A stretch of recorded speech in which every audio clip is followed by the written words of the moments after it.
오늘은 우리가 9월 들어서 첫 번째로 맞이하는 주일이자 또 성령 강림절기의 13번째 주일이 되겠습니다.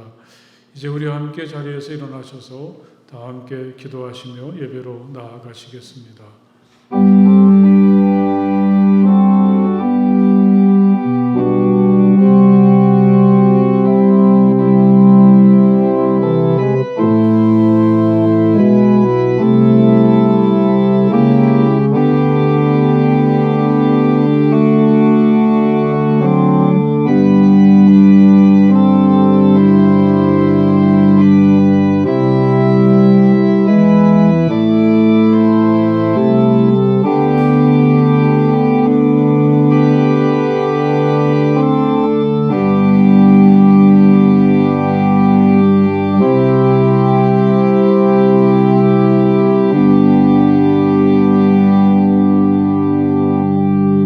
할렐루야. 주님의 이름을 찬송하여라. 주님의 종들아 찬송하여라. 주님의 집 안에, 우리 하나님의 집들 안에 서 있는 사람들아, 주님은 선하시니 주님을 찬송하여라. 그가 은혜를 베푸시니 그의 이름 찬송하여라. 아멘. 하늘에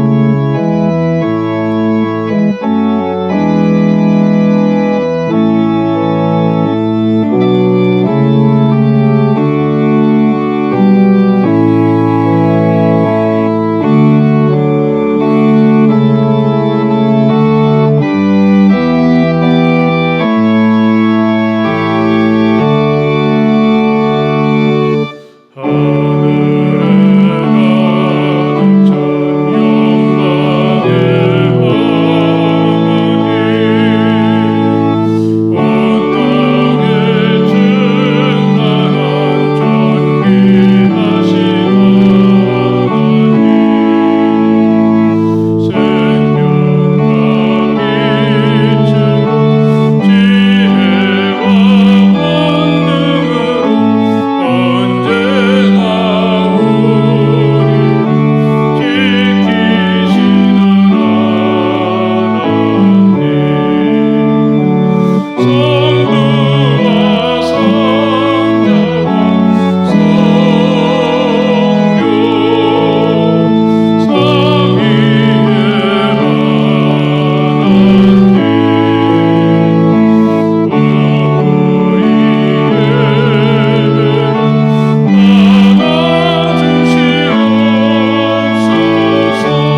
우리에게 새로운 계절을 주신 하나님을 찬양합니다.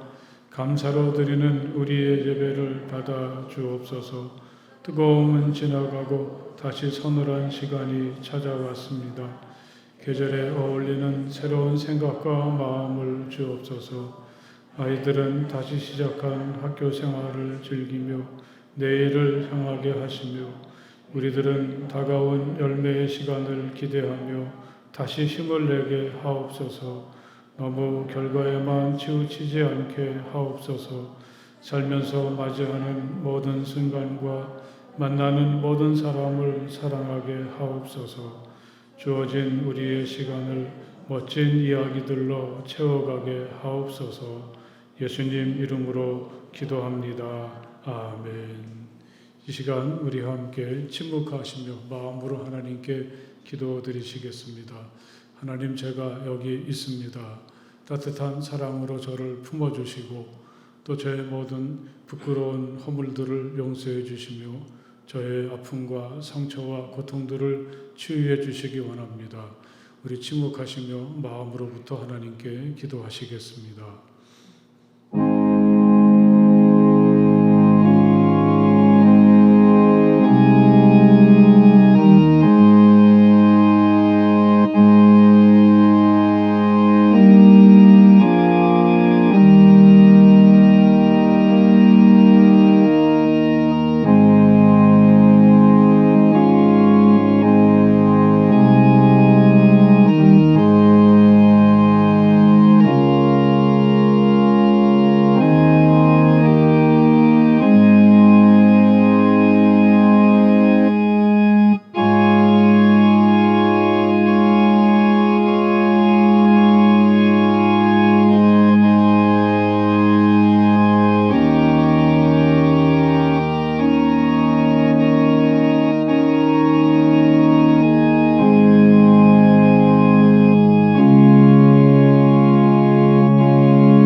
주님 안에서 항상 기뻐하십시오. 다시 말합니다. 기뻐하십시오.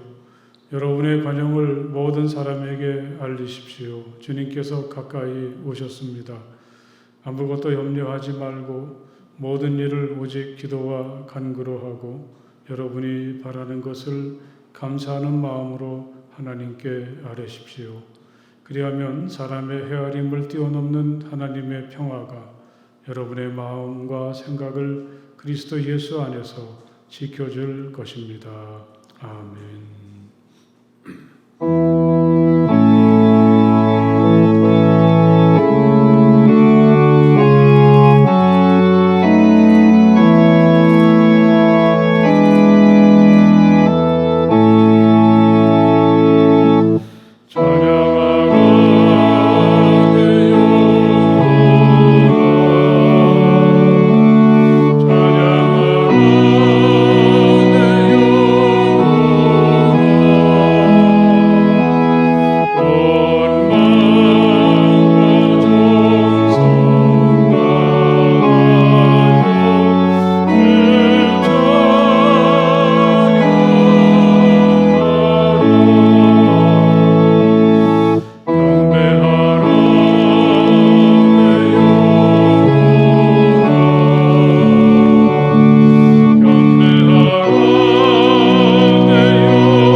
이 시간에 우리와 함께 기도하실 때 김정일 집사님 나오셔서 기도해 주시겠습니다.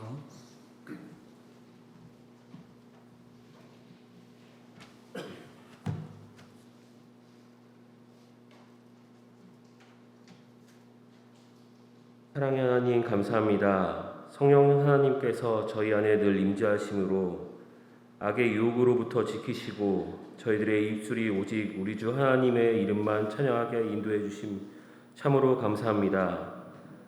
하나님, 저희들 이 시간 진심으로 하나님만 예배하길 원합니다. 다른 세상의 것으로부터 단절되게 하셔서 이 시간만은 정말 하나님을 만나고 하나님께서 보시기에 기뻐 받으실 만한 하나님만을 예배하는 예배의 시간이 될 수 있도록 인도해 주시옵소서. 하나님, 예배 중 담임 목사님을 통하여 저희들에게 말씀해 주시는 하나님의 말씀을 경외하게 하시고 그 말씀으로 하여금 진정으로 성령 하나님을 만날 수 있는 시간이 될 수 있도록 인도해 주시옵소서. 사랑의 하나님, 사랑하는 가족들이 한자리에 모이는 추석이 며칠 앞으로 다가왔습니다.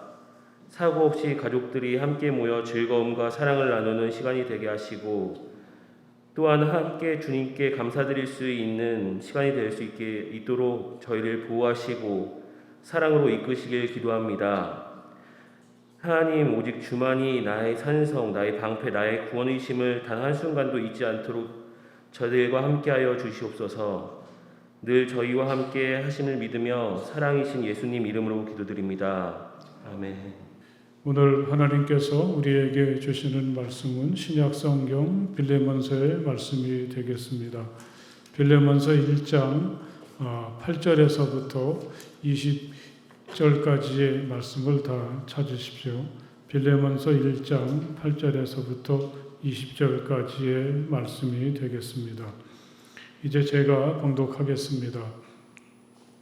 그러므로 그리스도 안에서 나는 그대가 마땅히 해야 할 일을 아주 담대하게 명령할 수도 있지만 우리 사이의 사랑 때문에 오히려 그대에게 간청을 하려고 합니다.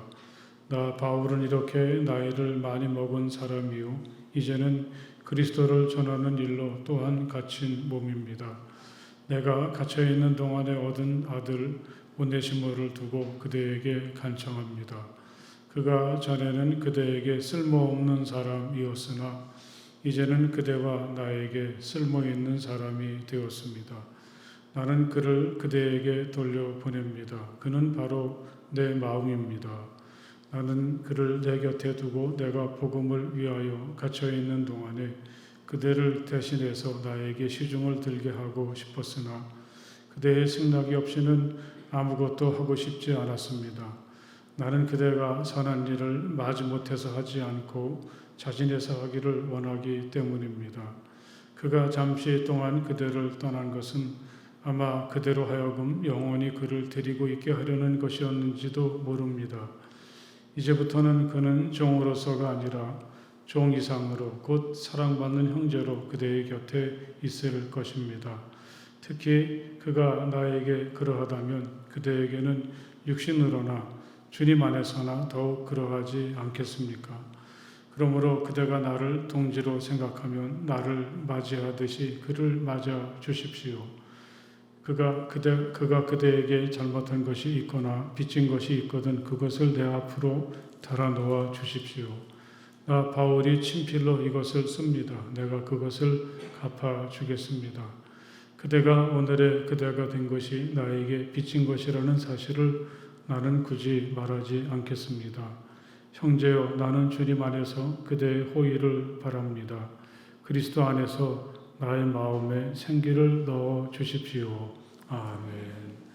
여러분 참 반갑습니다. 한 주간 동안 잘 지내셨나요? 하나님의 은혜가 오늘도 이 성전에서 그리고 또 여러분들이 있는 곳에서 하나님을 예배할 때 여러분 모두에게 충만하게 임하시기를 간절히 바랍니다. 우리 옆에 계신 분들하고 하나님의 은혜가 당신에게 임하시길 빕니다. 함께 인사해 보십시오. 9월에 이제 접어들면서 더위가 한풀 꺾였다고 생각을 했었는데 이번에는 아주 강력한 태풍이 우리를 기다리고 있습니다. 이런 걸 보면 희망과 절망은 손등과 손바닥이라고 하는 말이 맞는 것 같습니다. 하나의 문제가 사라지면 다른 일들이 우리를 기다리고 있죠. 이럴 때에는 좋은 날이 오기를 마냥 기다리는 것보다 어려운 조건 속에서도 기쁨을 잃지 않고 즐기려 하는 것이 마땅하지 않겠습니까?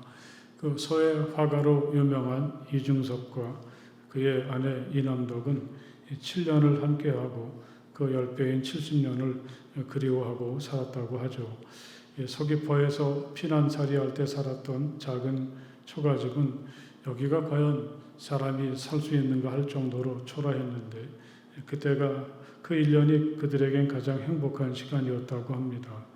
한 달 전에 세상을 떠난 이중섭의 아내 이남덕은 이중섭이 200통의 편지를 보냈던 동경 그 집 같은 주소에서 70년 동안 마지막까지 살았다고 합니다. 2016년에 열렸던 이중섭 탄생 100년 기념 전시회에 보낸 편지에서 그녀는 다시 태어나도 함께 할게요. 우리는 운명이니까. 이렇게 너무 일찍 세상을 떠난 남편 이중섭에 대한 깊은 애정을 드러냅니다.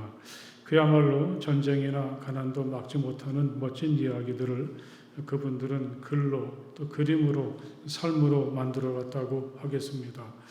며칠 전에 신문을 보니까 한 칼럼을 에릭 존이라고 하는 한국에서 활동하는 미국인 기업가가 기고한 것을 읽었습니다. 그의 사회에서의 경력의 첫 발걸음은 외교관이었습니다. 2만 명이 응시한 시험에서 200명이 외교관으로 발탁되었다고 합니다. 그때 그는 잔뜩 기대에 부풀었죠. 이제 내가 국제무대에서 미국을 대표하는 외교관으로 활약하게 되었구나. 하지만 그에게 주어진 첫 임무는 베트남과 서울에서 이 비자를 발급해주는 일이었습니다. 요즘은 그 전자여권도 만들어지고 또 간단한 미국 방문은 인터넷을 통해서 스스로 이 비자 문제를 해결할 수 있지만 그가 경력을 시작한 1980년대만 해도 일일이 미국 대사관을 찾아가서 영사와 인터뷰를 통해서 비자를 받아야 했습니다. 그런데 그 일이 간단하지 않습니다. 영사의 기분에 따라서 비자를 주기도 하고 안 주기도 한다. 그런 얘기들이 오가기도 하고 또 그 짤막한 인터뷰를 위해서 아침 일찍부터 대사관에 가서 줄을 서서 기다려야 되고 또 철창으로 분리된 살벌한 분위기 속에서 생전 처음 보는 사람의 선택에 의해서 자신의 여정이 결정된다는 것도 무척 자존심이 상하는 일이었습니다. 그런데 그 에릭 존이라는 분의 글을 읽어보니까 이 창문 저편에 있는 영사의 심정이 드러났습니다. 그는 어렵게 외교관이 되었는데 자기가 하는 일이 고작 이런 것인가 무척 실망스러웠고 하루라도 빨리 그 업무에서 벗어나고 싶었다고 합니다. 대화를 할 때 일단 상대방을 의심하게 되는 거죠. 저 사람이 나한테 하는 말이 진심인가? 또 비자를 받기 위해서 거짓말을 하는 건 아닌가? 아무런 근거도 없이 사람을 의심하고 판단하는 일이 참 힘들었다고 합니다. 하지만 시간이 지나면서 그는 자신의 일에 대해서 소중한 가치를 조금씩 알게 되었다고 하죠. 자기가 대하는 한국 사람들은 아마 미국 관리나 미국이라는 조직으로서의 국가를 처음 대하는 사람들일 텐데 좀 더 친절하고 자상하게 이 사람들을 살펴줘야 되겠다. 그런 마음이 그때부터 생기기 시작했고 그러면서 외교관으로서 가장 필요한 덕목이라고 할 수 있는 타인을 존중하는 법을 조금씩 배워가게 되었다고 합니다. 시간이 한참 흘러서 그도 이제 자신이 꿈꾸었던 외교관다운 일을 하게 되었는데 어느 해 여름에 휴가를 갔다가 우연히 한인마트에 들어가서 물건을 사게 되었습니다. 계산을 하려는데 그 마트 주인이 자기가 내민 신용카드와 자신을 번갈아 가면서 살피더라는 거죠. 뭐가 잘못됐나 당황했었는데 주인은 다시 그 얼굴과 신용카드를 살피더니 이렇게 묻더라는 것입니다. 혹시 당신이 옛날에 주한 미국 대사관에서 근무하던 에릭 존스가 맞습니까? 그렇다고 하니까 이런 얘기를 하더라는 거죠. 1985년에 이민 비자 인터뷰를 할 때 당신은 우리 가족에게 무척 친절하셨습니다. 그날 이후 저는 단 한 번도 당신의 이름을 잊지 않았습니다. 그날은 그가 보낸 오랜 외교관의 생활 중에서 잊을 수 없는 소중한 순간이 되었다고 합니다. 지금 내가 맡은 일이 또 내가 서 있는 자리가 또 내 앞에 있는 사람들이 또 내가 살고 있는 지역이나 시대가 마음에 잘 맞지 않고 또 하루 빨리라도 벗어나고 싶을 수도 있죠. 어쩌면 우리들 대부분이 그럴 수도 있습니다. 뭔가 다른 일이 없을까? 또 이 사람들은 아닌 것 같은데 여기는 틀렸어. 뭐 이런 생각들이 우리에게 가끔씩 들 때가 있죠.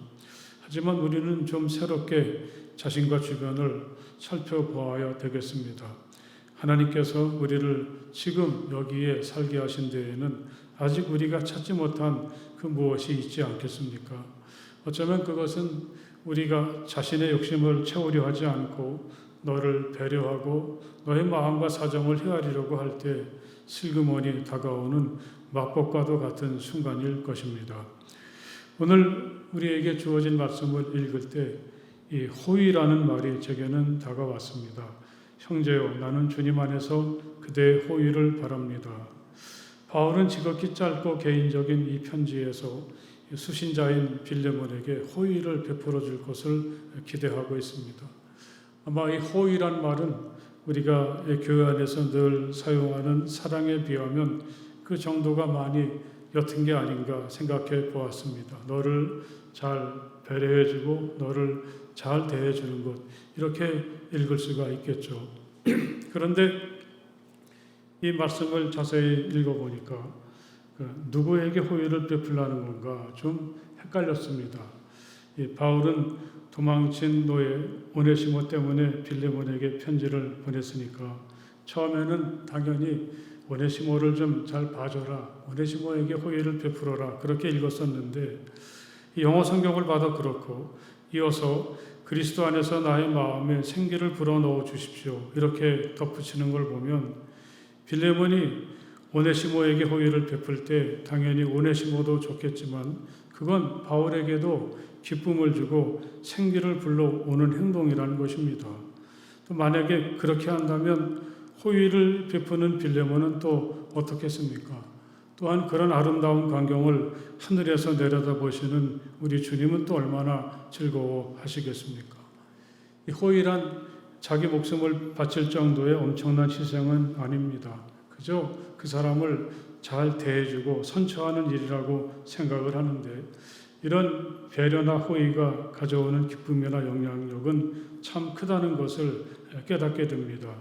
어떤 사람에게 베푸는 작은 호의가 여러 사람을 기쁘게 하고 활기차게 만들어줄 것이라고 바울은 이야기합니다.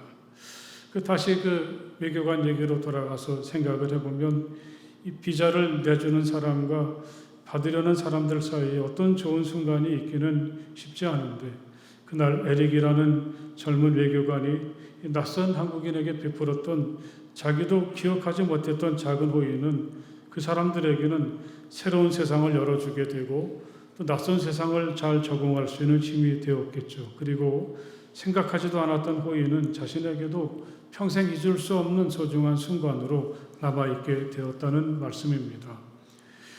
우리가 읽은 빌레몬서는 사도 바울이 빌레몬에게 보낸 편지입니다. 단지 한 장에 불과하지만 참 가슴을 저미게 하는 참 깊은 감동이 있고 또 사랑이 있고 또 관용이 있고 또 많은 것을 우리에게 생각하게 해줍니다. 당시 바울은 그리스도의 복음을 전하다가 감옥에 갇혀 있었고 빌레몬은 이 바울이 에베소에 머물고 있는 동안에 전도해서 예수를 믿게 되었는데 그는 지금은 에베소에서 가까운 골로새라는 도시에서 열심히 교회를 섬기고 있었습니다. 그런데 이 감옥에 갇혀있던 바울에게 난처한 문제가 생겼습니다. 오네시모란 사람을 알게 되었습니다. 그는 바울을 통해서 예수를 믿게 되고 참 좋은 그리스도인이 되었습니다. 그런데 알고 보니까 이 오네시모가 노예였다는 사실이죠. 그는 주인의 집에서 도망을 쳤습니다. 또 그때 주인의 돈도 좀 훔쳐가지고 나왔던 모양입니다. 당시 로마에서는 노예에 대해서 무척 엄격했죠. 도망친 노예가 다시 붙잡히면 가혹한 벌을 받아야만 했습니다.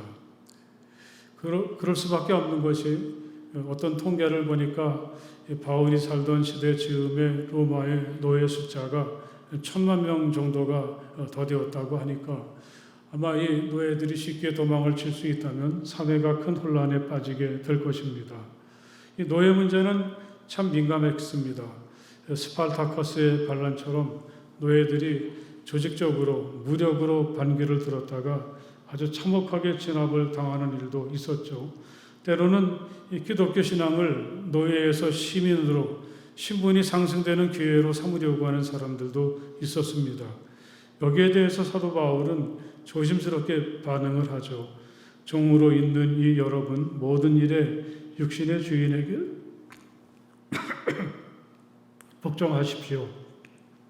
바울은 이렇게 권했습니다.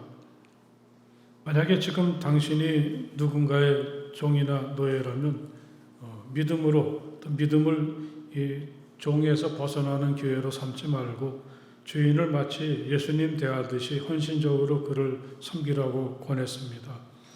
이렇게 보면 바울이 노예 제도를 옹호하는 것처럼 보였지만 바울은 이 노예 문제를 바울다운 방법으로 접근을 합니다. 그리고 그 노력의 결과가 바로 빌레몬서라 그렇게 말할 수도 있습니다. 공교롭게도 이 오네시모의 주인이 빌레몬이었던 거죠. 이 바울은 그 사실을 알게 되었을 때 빌레몬과 오네시모 그리고 또 지금 자기가 있는 감옥과 이 빌레몬이 살고 있는 골레서 사이에서 고민을 합니다. 오네시모의 존재를 빌레몬에게 알리는 게 좋을까? 또 그를 빌레몬에게 돌려보내는 게 좋을까? 아마 가장 편한 방법이 있다면 바울 곁에 오네시모를 그냥 두는 것이겠죠. 하지만 바울은 그렇게 하지 않고 이 오네시모를 빌레몬에게 돌려보내고 그에 대한 처분을 주인인 빌레몬에게 맡깁니다.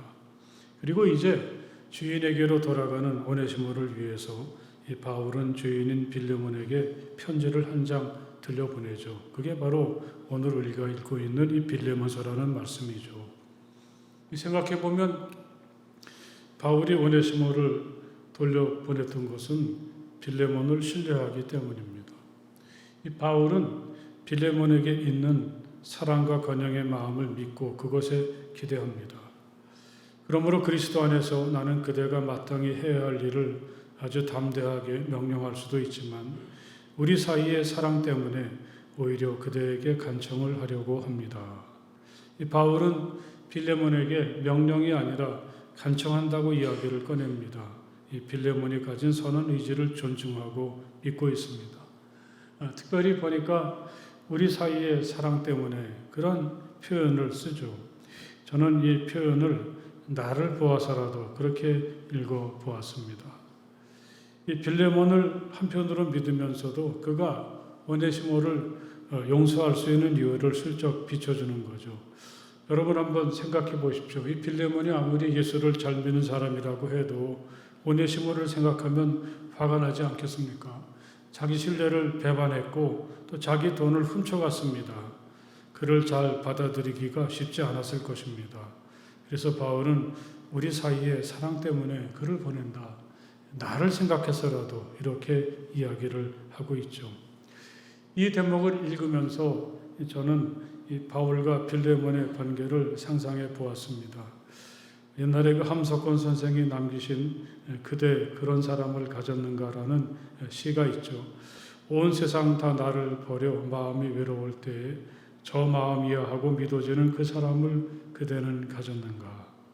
아마 바울에게는 빌레몬이 바로 그런 사람이 아니었을까 생각합니다. 다른 사람 같으면 마음 놓고 오네시모를 보낼 수 없었겠지만 그 사람이 빌레몬이기 때문에 그와 함께 나누었던 하나님의 사랑을 생각해보면 빌레몬에게 오네시모를 다시 돌려보내도 좋겠다. 바울에게는 빌레몬을 향한 이런 신뢰와 믿음이 있었습니다. 여러분 이건 참 귀한 것입니다. 우리의 믿음의 여정은 하나님을 향한 것이기도 하겠지만 그것은 결코 혼자서는 걸어갈 수 없는 길이기도 하죠. 이 바울에게 빌레몬이 있고 또 빌레몬에게 바울이 있듯이 서로 존중하고 신뢰할 때 우리는 혼자서는 느낄 수 없는 좋은 것들을 누릴 수가 있게 되고 이렇게 오네시모를 살리는 혼자 힘으로 할 수 없는 소중한 일도 할 수가 있다는 사실을 마음 깊이 새기시기를 간절히 바랍니다. 우리가 서로에게 빌레몬이 될 수 있다면, 또 서로에게 바울이 될 수 있다면 얼마나 우리들의 삶이 풍성하고 아름다운 일인지 서로에게 그런 사람들이 될 수 있기를 간절히 바랍니다. 또한 우리가 그 바울이 오네시모를 돌려보내면서 쓴 편지를 보면 이 바울은 오네시모를 다른 시선에서 바라보고 그것을 빌레몬과 공유하려고 하고 있는 것을 보게 됩니다. 간단히 말하면 이 바울은 오네시모를 노예가 아니라 자신과 똑같은 인간으로 바라보려고 하죠. 그러다가 보니까 전혀 다른 사람, 어엿한 인간 오네시모가 있습니다. 먼저 바울은 오네시모를 두고 내가 갇혀있는 동안에 얻은 아들이다 이렇게 이야기합니다. 여러분 어떻게 노예를 향해서 이 사람이 바로 내 아들이다 그런 표현을 쓸 수가 있겠습니까? 그런데 바로 그런 마음이 이 바울의 마음입니다. 또한 그는 이렇게 얘기하죠. 그가 전에는 그대에게 쓸모없는 사람이었으나 이제는 그대와 나에게 쓸모있는 사람이 되었습니다. 이 오네시모란 이름이 가진 뜻이 쓸모가 있다 그런 뜻이니까 어쩌면 이것은 이제 언어의 유의라 그렇게 표현할 수도 있겠는데 그가 당신 곁에 있을 때에는 이름값도 못하는 쓸모없는 사람이었을지 몰라도 이제는 자기 이름에 걸맞는 사람, 쓸모있는 사람이라고 바울은 오네시모를 이야기하죠. 아마 이건 바울이 공연히 하는 얘기가 아닐 것입니다. 오네시모는 노예입니다. 어디 가서도 사람 대접받지 못하고 인정을 받지 못하죠. 하지만 바울이 그를 노예라는 타이틀을 띄워놓고 하나님이 창조하신 자기와 똑같은 사람이라고 바라볼 때 또 그를 노예라고 생각하지 않고 같은 예수를 믿는 신앙의 형제라고 생각할 때 그때 노예라는 옷에 가리워졌던 그의 참모습이 드러나게 되죠. 이렇게 다른 눈으로 바라보니까 쓸모없던 사람이 쓸모있는 사람이 되는 것, 하찮은 사람이 소중한 사람이 된다는 것을 알게 됩니다. 여러분 우리가 그리스도인들이 된다는 것은 사람을 항상 이런 시선으로 바라본다는 것을 기억하시기를 바랍니다. 예수님이 우리를 바라보시는 그 시선 말이죠. 이럴 때 쓸모없는 사람, 아무런 가치도 없던 노예가 하나님께서 소중한 일에 사용하시는 그런 사람으로 보이게 되죠. 예수께서 제자로 부르신 사람들, 또 오늘 우리들이 그렇지 않습니까? 어디 가서도 쓸모 있다고 인정을 받지 못했지만 예수님은 그들을 소중히 여기시고 마침내 하나님과 세상을 향해서 쓸모 있는 사람이 되게 하십니다. 칸트라는 철학자는 이 믿음에 대해서 정의하기를 굽은 나무에서 고든 제목을 찾아내는 과정이라고 이야기하고 있습니다. 세상은 우리를 쓸모없다고 할지 몰라도 우리가 믿음 안에 점점 더 깊이 들어가게 될 때 우리는 정말 쓸모있고 존귀한 사람이 될 수 있다는 사실을 여러분 마음 깊이 새기시기를 간절히 바랍니다.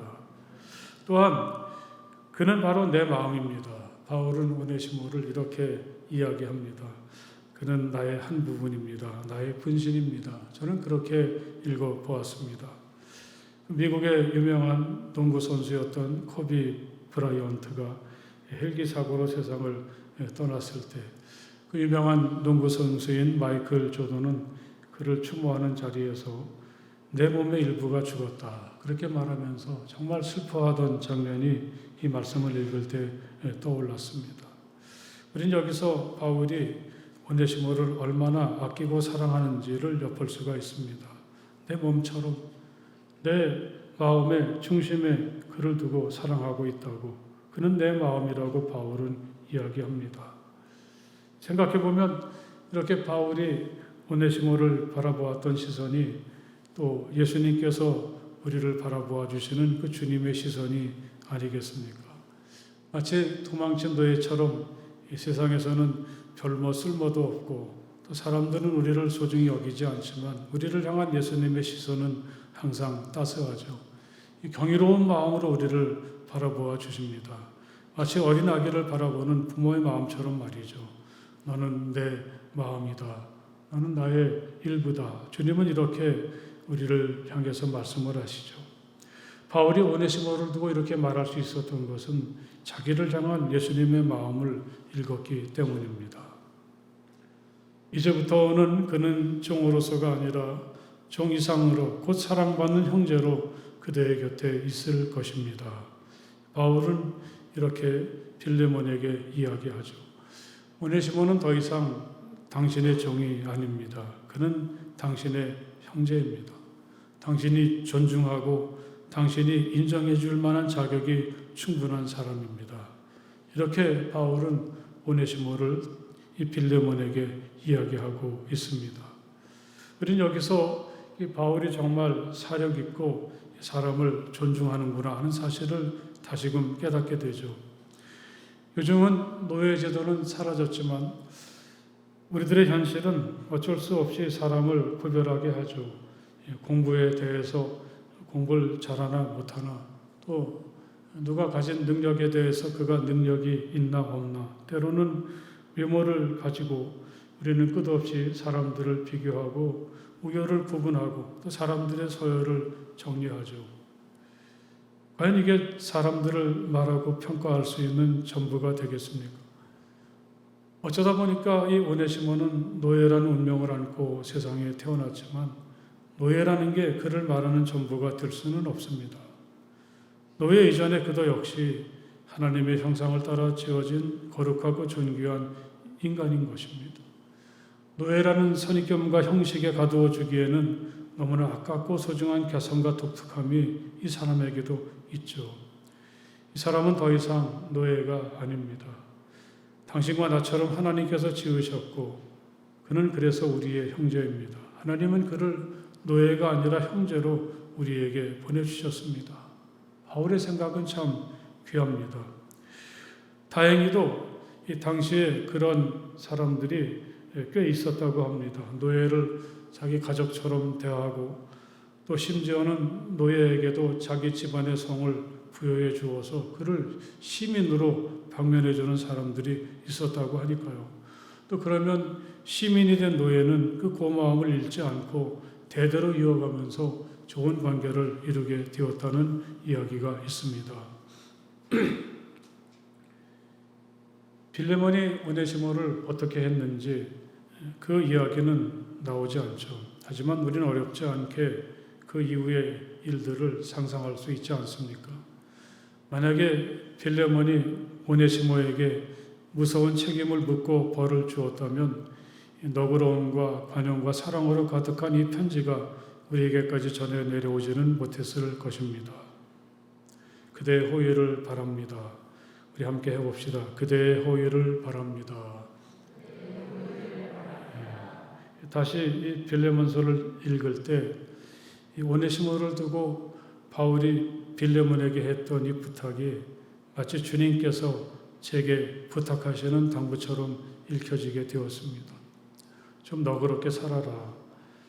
내게 잘못한 사람이 있더라도 그 사람도 내가 사랑하고 내가 아끼고 소중히 여기는 사람이니까 나를 보아서라도 좀 너그럽게 대해주어라. 주님은 마치 이런 말씀을 우리에게 해주시는 것 같습니다.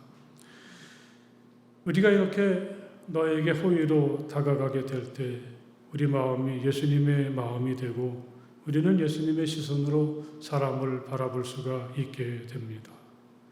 지금 내 앞에 있는 아무짝에도 쓸모없을 것 같았던 그 사람이 얼마나 사랑스럽고 소중한 사람인지 알게 될 때 우리는 참 좋은 친구를 만나는 셈이 되는 것이고 이런 삶의 자세는 우리들의 삶을 더 깊고 풍성하게 해줍니다.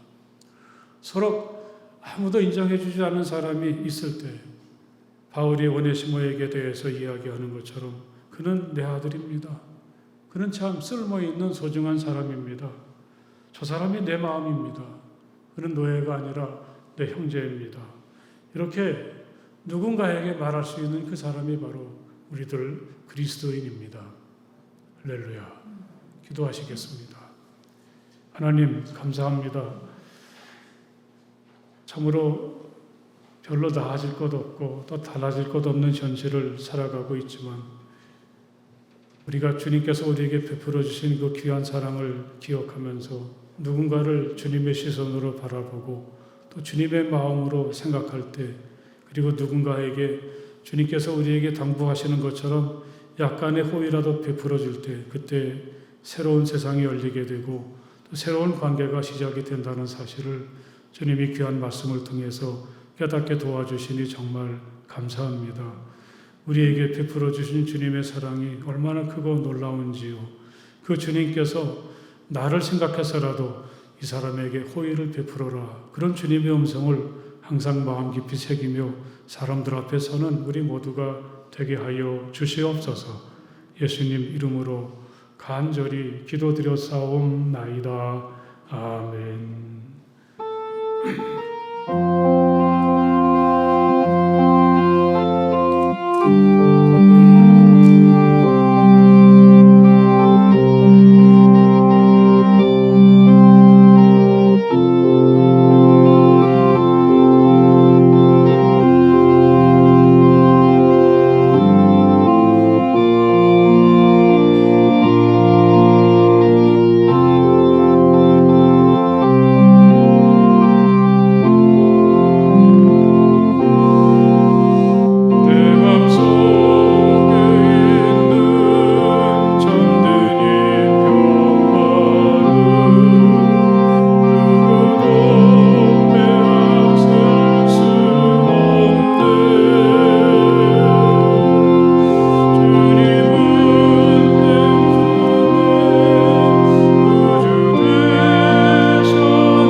하나님께 드리며 함께 기도하시겠습니다.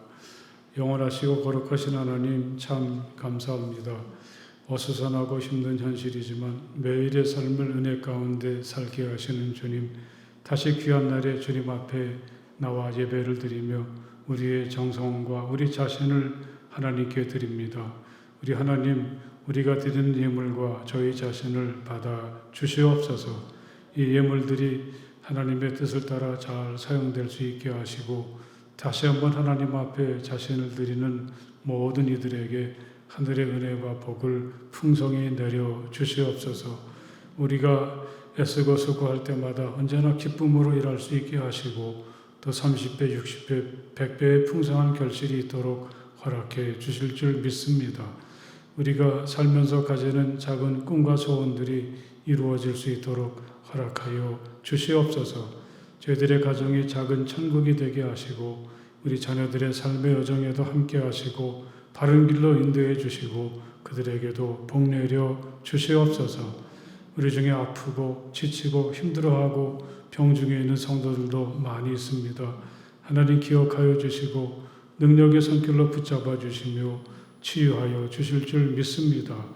이 시간에도 멀리 흩어져 있는 우리 사랑하는 가족들, 또 믿음의 형제와 자매들 어디 있든지 항상 은혜로 돌보아 주시옵소서. 우리 주님 예수 그리스도의 이름으로 간절히 축복하며 기도드려 싸움나이다. 아멘. 네, 할렐루야. 여러분 모두를 사랑하고 축복합니다. 우리 옆에 계신 분들하고 함께 사랑하고 축복합니다. 함께 인사해 주십시오. 사랑하고 축복합니다. 이번 토요일은 추석 명절이죠. 그래서 이 절기에 또 가족들이 모일 때 하나님의 은혜와 복이 풍성하게 임하시기를 빌고 또 그 추석날 아침에 이 가정에서 예배를 드릴 수 있도록 가정 예배 순서가 안내석에 준비되어 있으니까 또 칼라로 인쇄를 아주 이쁘게 잘했어요. 그러니까 가족 수만큼 가지고 가셔서 함께 예배를 드리시면 되겠습니다. 추석이 토요일인데 당일에는 새벽 예배가 없고 또 11일 주일은 정상적으로 우리가 예배를 드리게 될 것입니다. 이 9월 교회 행사 여러분 잘 보시고 많이 격려해 주시고 축복해 주시기 바랍니다. 우리 이진희 권사님 댁의 딸 윤명지 청년이 지난 8월 30일에 6개월 예정으로 독일에 교환학생으로 출국했는데 잘 배우고 또 건강하게 잘 돌아올 수 있도록 많이 기도해 주시기를 바랍니다. 우리 문영수 권사님은 참 위험한 순간들이 여러 번 있었는데 잘 넘기고 이제 임시로 퇴원을 하고 또 재활 치료를 다시 이제 시작하려고 그렇게 준비 중에 있습니다. 위기에서 건져주신 그 주님의 은혜에 감사하고 또 앞으로도 잘 회복이 될 수 있도록 많이 기도해 주시기 바랍니다. 특별히 참 큰 수술을 받고 또 뇌 수술을 다시 받고 또 이렇게 재활 치료를 하는데 뭔가 마음이 많이 지쳐 있기도 하고 또 힘든 중에 있는 것을 이렇게 보게 됩니다. 아마 코로나만 없었으면 여러분들이 직접 가서 격려도 해주시고 또 도움도 주셨을 텐데 이제 그런 기회가 없었는데 그래서 고민을 하다가 우리 권사님 잘 앞으로 치료받을 수 있도록 우리가 조금이라도 좀 도움이 되었으면 좋겠다 그렇게 생각을 해서 이 다음 주일날 9월 18일 주일에 좀 우리 권사님 좀 힘을 낼 수 있도록 좀 특별 헌금을 해서 좀 드렸으면 좋겠다 그런 마음이 들었고 우리 장로님들이 다 좋게 생각을 해주셔서 그 주일에 좀 여러분들이 좀 헌금을 잘 장만하셔서 함께 드리셨으면 좋겠습니다. 특별히 이 봉투에다가 특별 헌금 그렇게 쓰셔서 드리셔도 좋고 그냥 여러분들이 이렇게 주일 헌금을 드릴 때 더 많이 좀 돕고 싶은 만큼의 액수를 같이 넣어주시면 우리가 그것을 잘 전달해 드리도록 할 테니까 또 이런 일에 좀 같이 좀 협조해 주시면 좋겠고 또 이 교회에 못 오시는 분들도 이 영상을 보시고 우리 온라인 계좌가 있으니까 거기에 보내주시면 함께 보태서 전달해 드리도록 하겠습니다. 지난 주간에 우리 임명성 권사님 또 모친상을 당하셨는데 장례를 잘 치르고 또 우리 교인들의 수고에 감사해서 또 떡을 장만해 주셨습니다. 끝나고 가실 때 한 덩어리씩 꼭 챙겨가시고 우리 권사님과 모든 가족들을 위해서 많이 기도해 주시기를 부탁을 드리겠습니다. 다른 광고 없으시면 우리 함께 자리에서 일어나셔서 주기도문 찬송 함께 찬송을 부르시겠습니다. 하늘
이제는 우리 주 예수 그리스도의 그 크신 은혜와 우리 아버지 하나님의 그 넓고 무한하신 사랑하심과 성령 안에서의 거룩한 사귐이 마음을 다해서 우리 주님께 예배하는 모든 주님의 자녀들 가운데 영원토록 함께하여 주시기를 간절히 축원하옵나이다. 아멘.